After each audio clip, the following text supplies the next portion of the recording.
बिस्मिल्लाहिर्रहमानिर्रहीम। अस्सलाम वालेकुम नादरीन, आप यूट्यूब चैनल देख रहे हैं। मैं इमरान खान हूँ। अमेरिका में कामयाब सफारतकारी पाकिस्तानी हुकूमत की जारी है, यानी एक के बाद एक बेइज्जती इनकी वहाँ पे हो रही है।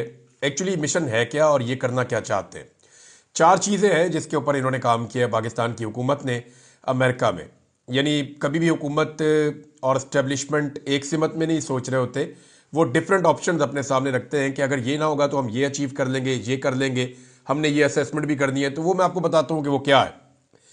लेकिन सूरत हाल का अंदाज़ा आप यहाँ से लगा सकते हैं कि जिस बंदे को भी मोहसिन नकवी मिलते हैं अमेरिका में, उस बंदे को कुछ और समझ आती है या नहीं आती। ये बात समझ आती है कि ये बंदा ठीक नहीं है। यानी ये बात वो समझ जाते हैं कि जिस बंदे का ये बंदा मुखालिफ है ना, वो बंदा ठीक ही होगा। यानी अगर आप ये देखें कि इमरान खान की बुराइयां करने के लिए गया ना, मोहसिन नकवी ने ही तो एस्टेब्लिशमेंट का सारा खेल खेला है। कोई भी सियासतदान इस लेवल तक कभी नहीं गिर सकता था। कोई भी सियासतदान इतना जुल्म और जबर कभी नहीं कर सकता था। कोई भी सियासतदान ऐसे निहत्ते शहरियों के ऊपर गोलियां नहीं चला सकता था, क्योंकि उसको पता है कि उसने भी पॉलिटिक्स करनी है। कल को उसे भी एहतजाज करना पड़ेगा, उसको भी अपने वर्कर्स के साथ निकलना पड़ेगा। तो इस चीज़ को जस्टिफाई नहीं किया जा सकता। पीएमएलएन के अंदर बड़ी खुजली भी है, परेशानी भी है इस बारे में कि ये मोहसिन नकवी ने किया क्या। यानी वज़ीर आला पंजाब के तौर पे जो जुल्म और बर्बरियत मोहसिन नकवी ने पंजाब में की, रिकॉर्ड छापे, रिकॉर्ड गिरफ्तारियां, खवातीन की गिरफ्तारियां, सड़कों पे घसीटना, अगवा बराए तबान, अगवा बराए बयान और उसके अलावा जबरी गुमशुदगियां, ये सारा कुछ मोहसिन नकवी के खाते में जाता है। जो पुलिस को इस्तेमाल किया, इदारों को इस्तेमाल किया मोहसिन नकवी ने पंजाब में। और उसके बाद अब जब इसको वजीर दाखिला बनाया गया तो फिर इसने वहां पे भी जुल्म और सितम के रिकॉर्ड बना दिए हैं। इतना खूनी वजीर दाखिला पाकिस्तानियों के नुक्ता नज़र से इससे पहले हमने कभी नहीं देखा। अब ये बंदा अमेरिका में गया, ये जिस जिसको मिलता है वो उसके बाद इमरान खान की रिहाई का मुतालबा कर देता है। ये इमरान खान की वहां पे तारीफें तो नहीं करता होगा ना। वहां ये कहता होगा कि इमरान खान से अपने आप को दूर कर लें, वो अच्छा आदमी नहीं है, उसके साथ पॉलिसी ठीक नहीं चलेगी, उसके साथ ये प्रॉब्लम है, वो प्रॉब्लम है, पाकिस्तान के इंटरनल बहुत सारी चीजें वहां पर ये रखता होगा। यही है ना, लॉबिंग तो इसी चीज के ऊपर होती है। जो बाकी लॉबिस्ट हायर किए वो भी यही काम कर रहे हैं, और जो वहां पे पाकिस्तान की एम्बेसी दिन रात ओवरसीज पाकिस्तानियों से रब्ता करती है वो भी यही चीजें करना चाहते हैं। लेकिन इंपैक्ट उल्टा हो रहा है। उसके कुछ रीजन है। नंबर एक तो यह है कि मोहसिन नकवी को बहुत ओवर रेट किया पाकिस्तान की इंटेलिजेंस इदारों ने नहीं कहा जा सकता, उसमें बैठी हुई शख्सियात ने। यानी एस्टेब्लिशमेंट को यह लगा कि मोहसिन नकवी उनका सबसे कारामद मोहरा है, बहुत लाइक आदमी है, बड़ा काम करके दिखाएगा। गो के इनके ताल्लुकात अमेरिका में पिछली जो ट्रंप एडमिनिस्ट्रेशन थी, उनकी जो डीप स्टेट है उसके साथ अच्छे ताल्लुकात थे इनके। लेकिन अब जो नई हुकूमत आ रही है उसके अंदर इनके ताल्लुकात नहीं है। तो इसी मिशन पे ये वहां पे गए हुए हैं। लेकिन दो तीन चीजें बड़ी क्लियर हो गई। एक ये क्लियर हो गया कि नालायकी में और काबिलियत ना होने में ये नंबर वन है। यानी ना इनके पास से कोई काबिलियत है और मुकम्मल तौर पे ये नालायक है। पाकिस्तान के अंदर असेसमेंट ही गलत की गई थी इनके बारे में। वजीर दाखिला भी इसको बना दिया वजीर। देखिए, यहाँ लोगों को मारना बहुत आसान है। बंदूक आपके पास है, डंडे आपके पास हैं, जेलें आपके पास हैं, जो बाइडन का हाथ आपके सर के ऊपर है, तो जो मर्जी आप करें। तो पाकिस्तान में तो आपने जुल्म और सितम का बाजार गर्म कर दिया। लेकिन जहां पे जो ओहदे आपको मिले हैं उससे आपकी काबिलियत का पता नहीं चलता। पहली दफा काम करना पड़ा और टक्कर के लोगों से सामना हुआ, तो वहां गए जब अमेरिका में तो पता चला कि जिसको ये मिलकर कायल करने की कोशिश करते हैं वो पूरी तरह से कायल हो जाता है कि ये बंदा ठीक नहीं है, जिसके ये खिलाफ है ना वो बंदा ठीक है। तो वो इमरान खान के हक में ट्वीट कर देते हैं। पहले एक जो विल्सन है उसने पहले एक ट्वीट किया था, मोहसिन नकवी से मुलाकात की, इन्होंने बड़ा रोला रोला डाल के वो उसकी कंपेन चलाई। उन्होंने ट्वीट कर दिया फ्री इमरान खान। अब इन्होंने रिप्रेजेंटेटिव हैं, एक और हाउस ऑफ रिप्रेजेंटेटिव हैं, इनका नाम है जी जैक बर्गमैन। इनसे जनाब इन्होंने मुलाकात की। मुलाकात करने के बाद इन्होंने भी फिर ट्वीट कर दिया। इन्होंने कहा the facts are straight forward and it's no time to mince words. Free Imran Khan. वो कहते हैं नहीं, कोई लफ्ज़ों को चबाने का या लफ्ज़ों को इधर उधर करने का या कोई इससे खेलने का टाइम नहीं है। ये जो हकायक है उनको सीधा रखना चाहिए, तो इमरान खान को रिहा किया जाए। अब ये इससे भी मुलाकात की थी। अब ट्रंप की टीम के जिस जिस बंदे से इस वक्त मुलाकात कर रहे हैं मोहसिन नकवी, हो ये रहा है कि बजाय इसके कि वो बंदे जो हैं वो मोहसिन नकवी के मौक़िफ़ की हमायत करें या वो मोहसिन नकवी के कहने के ऊपर थोड़ा सा अपने आप को पीछे हटाएं, वो ऑटोमेटिकली इमरान खान के साथ जुड़ जाते हैं। यानी जो सिलसिला रुका हुआ था डोनाल्ड ट्रंप की टीम की जानिब से इमरान खान के बारे में, वो सिलसिला दोबारा शुरू हो गया है। अब इनको एक बात समझनी पड़ेगी, इनको ये बात समझनी पड़ेगी कि ये नवाज शरीफ या जरदारी या कोई और फौजी डिक्टेटर नहीं है जिसको कोई दुनिया में जानता पहचानता नहीं है। उन्हें तारुफ की ज़रूरत हो सकती है दुनिया में। इमरान खान को तारुफ की ज़रूरत नहीं है। इमरान खान को ये सारे लोग बहुत अच्छी तरह जानते हैं। इन्हें मालूम है कि इमरान खान के साथ क्या ज़्यादती हो रही है, और ओवरसीज़ पाकिस्तानियों ने इसके बारे में ठीक ठाक पहले से वहाँ पे माहौल बनाया हुआ है, और ओवरसीज़ पाकिस्तानियों ने बड़ी मेहनत की हुई है। जो 4 ऑप्शन हैं जिनके ऊपर हुकूमत और एस्टेब्लिशमेंट इस वक्त गौर कर रही है, मैं हुकूमत की बात खास तौर पे नहीं करता। हुकूमत के लिए तो एक ही ऑप्शन है कि कुछ भी करके अमरीकी नई इंतज़ामिया को मनाया जाए कि वो इमरान खान के मामले में या इंसानी हकूक़ के मामले में किसी किस्म की मुदाखलत ना करें, और जैसे जो बाइडन ने हमारे सर पर हाथ रखा हुआ था वैसे ही हमारे सर के ऊपर हाथ रख दें ट्रंप की इंतज़ामिया भी। हुकूमत तो यही चाहती है, लेकिन एस्टेब्लिशमेंट जो है वो अपने पत्ते अपने पास रखती है, और थोड़ा सा वो ब्रॉडर उसके अंदर पिक्चर के अंदर रहते हैं। अब एस्टेब्लिशमेंट के और हुकूमत के अंदाजे अलग अलग हैं, लेकिन जो 4 चीज़ें हैं जिस मिशन के ऊपर मोहसिन नकवी गए हैं, देखिए अगर हुकूमत का ही मामला होता सारा का सारा तो फिर इसाक डार जाते ना, इसाक डार नहीं गए, तो ये मामला एस्टेब्लिशमेंट का है, तो इसीलिए वहां पे मोहसिन नकवी आपको दिखाई दे रहे हैं।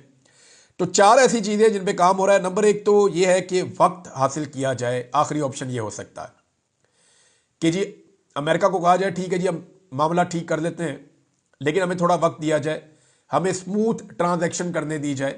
इमरान खान साहब जो हैं उनके साथ भी जुल्म और सितम बंद हो जाएगा, इंसानी हकूक़ की पामालियाँ भी बंद कर दी जाएंगी, जबरी गुमशुदगियाँ भी हम रोक देंगे, पाकिस्तान को एक नए इलेक्शन की तरफ भी ले जाएंगे। लेकिन हम स्मूथ तरीके से ले जाना चाहते हैं, और उसकी एक वजह यह है कि पाकिस्तान के सिस्टम को ऐसा लगता है कि इमरान खान इस वक्त जेल में बैठा हुआ एक भूखा शेर है। अगर इस तरह वो जीत कर बाहर आ गया और सबको शिकस्त देकर वो बाहर आ गया, तो वो भूखा शेर बाकी सारे सियासी मुखालिफिन को, इवन उनके सहूलतकारों को भी खा जाएगा। तो ये उनको डर है कि पिंजड़े में जो शेर इस वक्त बंद है वो भूखा है, और अगर वो बाहर आ गया तो वो अपने मुखालिफिन को खा जाएगा। लिहाजा मुखालिफिन चाहते हैं कि पहले शेर का पेट भरा जाए, आहिस्ता आहिस्ता माहौल ठीक किया जाए, शेर को कुछ हद तक टेम किया जाए, बाहर भी ऐसा माहौल बनाया जाए कि अपने लिए थोड़े थोड़े किले बना ले ताकि उनमें हम महफूज रहें। कोई दरख्त पे चढ़ जाए, कोई घर में घुस जाए, कोई इधर हो जाए, अपनी हिफाजत की बंदोबस्त करने के बाद फिर उस शेर को रिहाई दी जाए। यानी एक तरफ तो यह है कि जी वक्त हासिल किया जाए किसी तरह। दूसरा मामला यह है कि इमरान खान के खिलाफ लॉबिंग भी करने की कोशिश की जा रही है कि जितनी मैक्सिमम हो सके इमरान खान के खिलाफ लॉबिंग की जाए कि जनाब वो आपको फ़ायदा नहीं देगा, हम आपको फ़ायदा देंगे।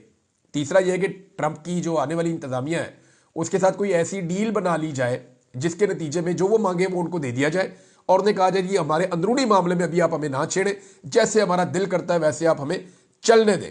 और चौथी जो चीज़ है वो बहुत इंपॉर्टेंट है, और ये खालिसतन एस्टेब्लिशमेंट के लिए मोहसिन नकवी ने वापस आके 1-2 बंदों को ब्रीफिंग देनी है, और जो ब्रीफिंग उसने देनी है उसमें उसने बताना है मोहसिन नकवी ने आके कि जनाब अमेरिका में काम इतना गर्म है और हमारे कंट्रोल में आ सकता है या नहीं आ सकता, और इसके नताइज क्या हो सकते हैं, जिसकी बुनियाद के ऊपर एस्टेब्लिशमेंट ने फौरी तौर पर फैसला करना है कि हुन की करिए।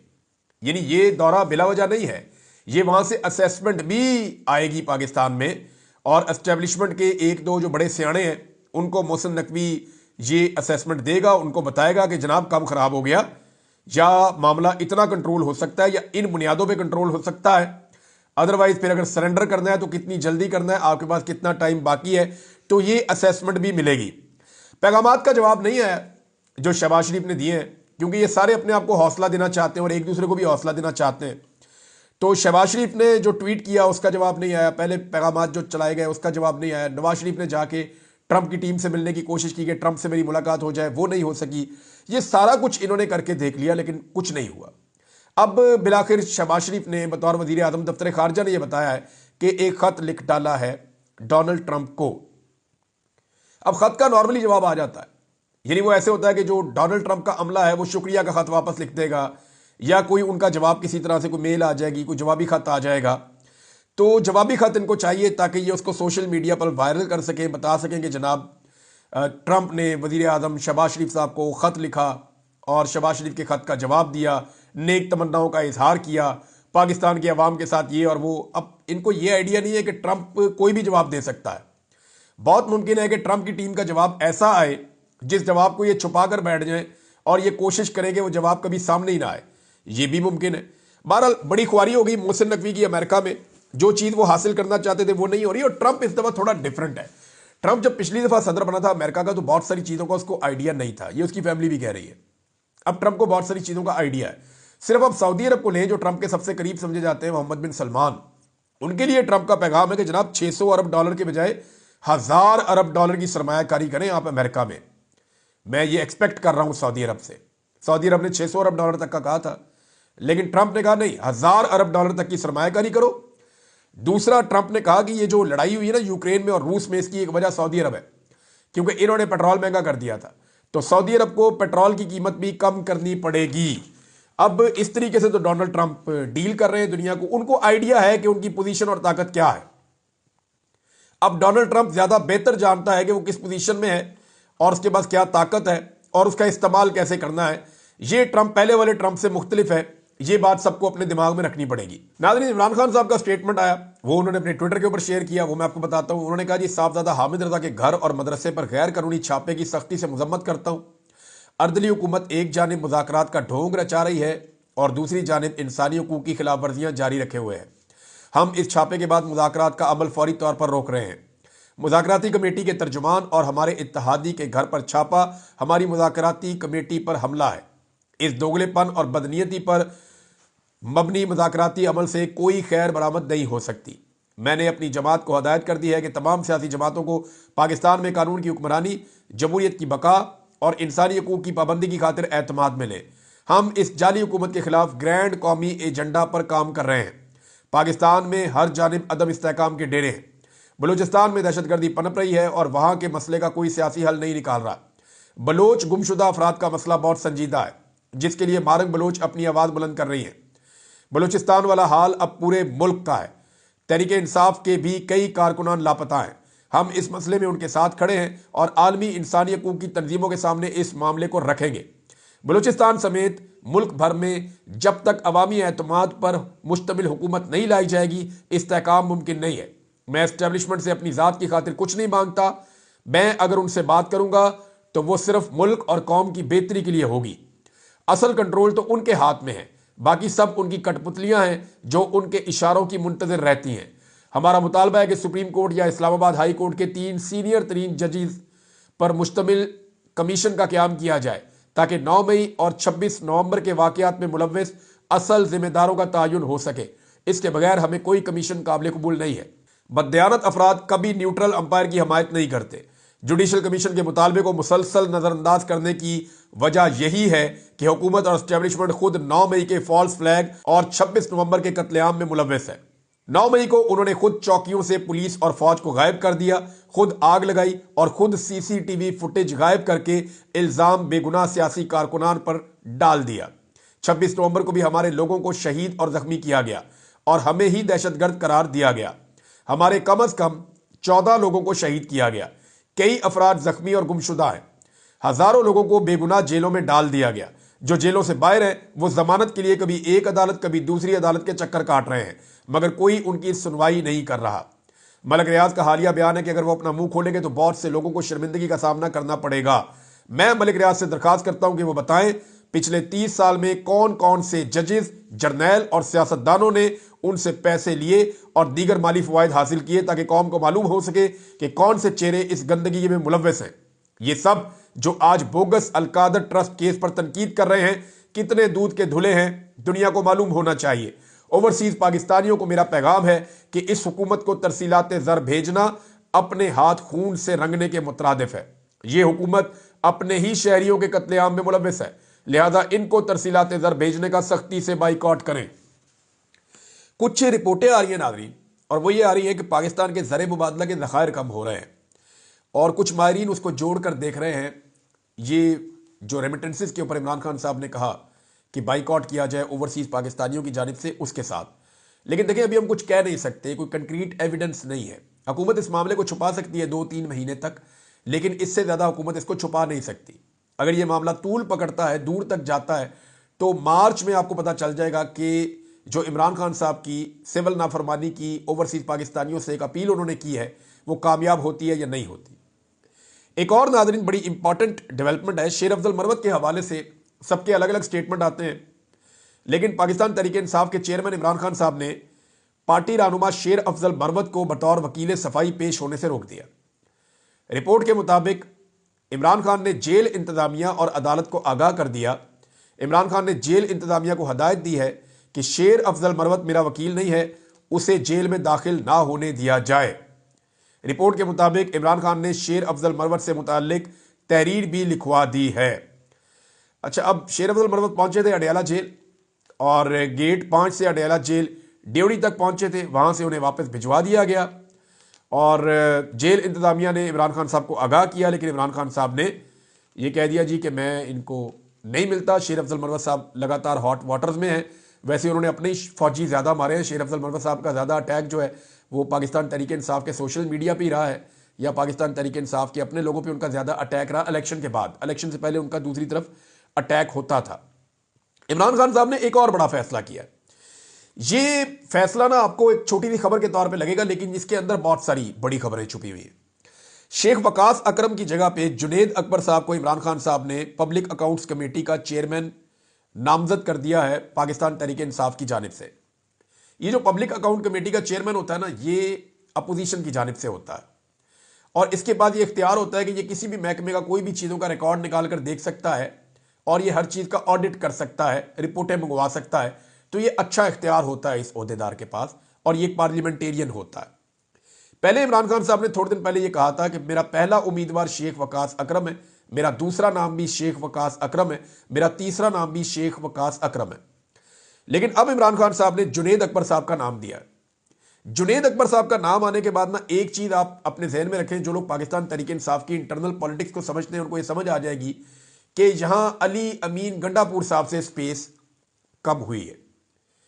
बस मैं सिंपल आपको ये बता दूंगा कि ये जो जुनेद अकबर साहब हैं, इनके बारे में बड़ी शिकायतें पहुंचाई गई हैं इमरान खान साहब को जेल में, और ये जो गंडापुर ग्रुप है उन्होंने वहां पे ये सारी शिकायतें पहुंचाई थी। और क्योंकि शेख वकास अकरम साहब के बड़े अच्छे ताल्लुकात हैं अली अमीन के साथ, वजीर आला खैबर पख्तूनख्वा के साथ, तो उनकी जगह पे जुनेद अकबर जिनके ताल्लुकात बिल्कुल अच्छे नहीं हैं, उनका नाम आ जाना ये बहुत इंपॉर्टेंट है। और इससे ये पता चल रहा है कि इमरान खान साहब सारी की सारी स्पेस एक ग्रुप के पास नहीं रहने देना चाहते, बल्कि उन्होंने जो ग्रुप इस वक्त बड़ा तगड़ा हो गया था उससे स्पेस वापस लेकर जुनेद अकबर साहब को बनाया है। तो ये पाकिस्तान तहरीक इंसाफ की इंटरनल पॉलिटिक्स पे है, लेकिन इमरान खान साहब का फैसला है। एक अच्छा मंजर मैंने देखा नाज़रीन, मैं आपके साथ शेयर कर देता हूं। इंतजार हुसैन पंजूता साहब को मैंने देखा, उनकी वापसी हुई है, उनकी वीडियोस मैंने देखी, मैंने कोशिश की, मेरी उनसे बात भी हुई। अल्लाह का शुक्र है वो अब ठीक है और वो एक्टिव हो गए हैं, वो अपने काम पे वापस आना चाहते हैं। वो इमरान खान साहब से मुलाकात के लिए भी कोशिश कर रहे हैं। हो सकता है कि आने वाले दिनों में उन्हें मुलाकात की इजाज़त मिले। इमरान खान साहब ने भी उन्हें कुछ पैगाम भिजवाए हैं, उन्होंने भी कुछ पैगाम इमरान खान साहब को भिजवाए हैं। तो देखें, इंतजार हुसैन पंजूथा को जिन लोगों ने निशाने इबरत बनाने की कोशिश की, उन्होंने जबर तो किया ना, जुल्म किया। जुल्म और जबर के साथ वो चंद दिन तो गुजार सके, लेकिन क्या इंतजार हुसैन पंजूथा की सोच बदल गई? क्या उस आदमी की सोच के अंदर कोई तब्दीली आ गई या उसका नजरिया तब्दील हो गया? नहीं हुआ। ना उस्मान डार का नजरिया बदला, ना नजरिया बदला सदाकत अब्बासी का, ना नजरिया बदला मुराद सईद का। यानी जिस जिस बंदे के ऊपर जुल्म जबर फस्तायत जो कुछ भी किया गया, किसी एक बंदे का नजरिया नहीं बदला। और मैं तो एक जर्नलिस्ट हूं, मुझे भी 5 महीने इन्होंने रख के जो है तमाशा जो किया, मेरी सोच भी नहीं बदली। मैं जो कल था मेरी सोच वही है। शायद हो सकता है मैं ज्यादा तल्ख हो जाऊं, अब मैं ज्यादा तल्ख हूं क्योंकि मैंने ज्यादा तकलीफ बर्दाश्त की है, मेरे अंदर ज्यादा शिकवा है। बहरहाल ऐसे सोच बदलती नहीं है। जिन लोगों का ये ख्याल है वो एक खाम ख्याली का शिकार है और एक ख्वाबों की दुनिया में रहते हैं। जब वो जागेंगे तो उन्हें पता चलेगा कितना नुकसान हो गया है। पीका पे नाजरीन माजी में बड़े बयानात देती थी मरियम नवाज, शहबाज शरीफ, जब सहाफ़ी एहतजाज करते थे, जब हल्के हल्के कवानीन बन रहे थे, तो उस वक्त ये सारे जाके सहाफ़ियों के एहतजाज के अंदर शामिल हो जाते थे, जाके सहाफ़ियों के कैंपों के अंदर बैठते थे। अब जनाब ऐसे कवानीन बना दिए गए हैं कि आप चू भी नहीं कर सकते। यानी जो हुकूमत कर रही है इसकी कोई माजी में मिसाल ही नहीं मिलती। परवेज मुशर्रफ की डिक्टेटरशिप हो या ज़ियाउल हक की डिक्टेटरशिप हो, उससे ज्यादा खौफनाक कवानीन इन्होंने इस दौर में बना दिए। लेकिन आप देखें मीडिया को इश्तिहार मिल रहे हैं, मीडिया भी खुश है। मीडिया की तंजीमें ये कह रही है, बोल रही है कि जी ज्यादती हो रही है, जुल्म हो रहा है, लेकिन वो सिर्फ जबानी जमा खर्च है। ना कोई कैंप लगा, ना कोई एहतजाजी मुजाहरे हुए, ना हुकूमत की तकरीबात का बाइकॉट हुआ, ऐसा कुछ नहीं हुआ। और दूसरी जानिब जो मरियम नवाज और शहबाज शरीफ और बिलावल ये सारे जमहूरियत के चैंपियन बने फिरते थे, इनके नकाब उतरे इनके चेहरों से जमहूरियत वाले, तो इनके घिनौनी शक्लें पूरी कौम को नजर आई कि इन्होंने तो कौम का सांस लेना मुश्किल कर दिया कि आप तनकीद भी नहीं कर सकते हुकूमत के ऊपर। आप तनकीद करेंगे तो पकड़ के आपको जेल में डाल देंगे। इससे फर्क कोई नहीं पड़ना। कितने जेल में डालेंगे? 10, 20, 50, 100, 500, 1000, 10,000। मैक्सिमम कैपेसिटी आपकी 10,000 बंदा जेल में डालने की है, जो आपने करके देख लिया। क्या लोगों की सोच बदल गई? कोई नहीं बदली। जो बाहर निकलता था नारा लगाता हुआ निकलता था, जो बाहर निकलता था अपने मौके पे डट के खड़ा हुआ निकलता था। तो कितने बंदे और पकड़ लेंगे? ये निजाम अपनी मौत खुद मर जाएगा। जाली हुकूमत को ना नौजवानों ने पहले तस्लीम किया है, ना आइंदा तस्लीम करेंगे। साहबजादा हामिद रजा ने यह इशारा दे दिया है कि अब पाकिस्तान तहरीक इंसाफ एक मरतबा फिर इस्लामाबाद आएगी। उन्होंने ये कहा कि अब अगर गोलियां चलानी होगी ना, तो हम मेंबर पार्लियामेंट आगे खड़े होंगे, तो मार लीजिएगा जितने पार्लियामेंटेरियंस आपने मारने। ये बात तो उन्होंने कर दी है, लेकिन अभी तक हमने ये देखा नहीं है। हमने जब भी देखा वो ये देखा कि गरीबों को छोड़ के ताकतवर और बड़े लोग जो है वो निकल लेते हैं। गरीबों के साथ खड़ा कोई नहीं होता। वो इमरान खान ही था जो आखिरी वक्त तक खड़ा होता था। उसके बाद उसकी पार्टी में कोई नहीं है जो खड़ा हुआ हो अपने कारकुनों के साथ, उनको मरता हुआ छोड़कर गए हैं। लेकिन साहबजादा हामिद रजा ने बड़ी बात की है। उम्मीद है कि वो अपनी बात पे पहरा देंगे और बाकी लोग भी। अब तक के लिए इतनी। अपना ख्याल रखिएगा, अपने इस चैनल का भी। अल्लाह हाफिज़।